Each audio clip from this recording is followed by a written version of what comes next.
Magandang tanghali mga paps. Ayan, nandito ako sa kabaan ng highway dito sa amin sa Binangonan.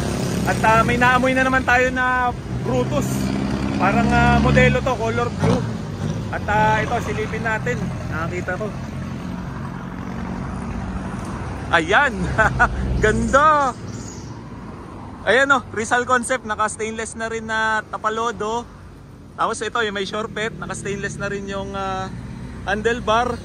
At ito, tingnan natin kung legit talagang Brutus. Ayan o, ayan, KC138 Brutus color blue.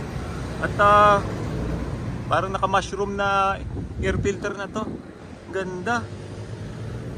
Yung harap niya, manipis yung gulong.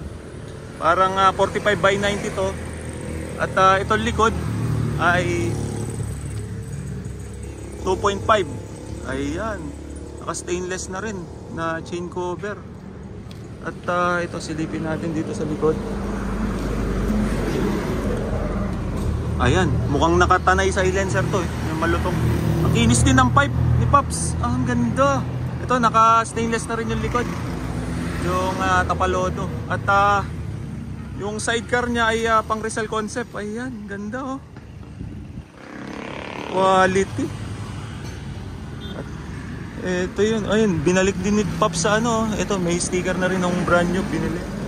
Ayan, ganito, binabalik ko rin yung ganda eh. Meron din ako nabibilan kasi na ganito sa Morong dito sa amin. Kaya binalik ko rin sa ganyan. Maganda kasi tingnan pagka kompleto yung mga sticker. Ayan, ganda. Pati sidecar ni Pops, ang ganda.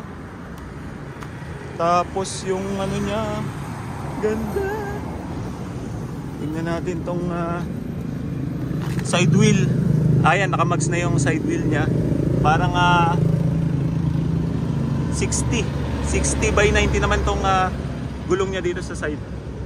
At tingnan natin to side cover. Ayan, nakapang Brutus na nga. At mukhang nakahabulin to, color green. Ayan. Ay, ito nga. Huli, nakahabulin niya. Ayan. Solid yung motor ni Pops, oh. Ang ganda. Nakakatawa, oh. Ganda. Rizal na Rizal Concept. Yan, ganito yung typical talaga na tricycle dito sa Rizal.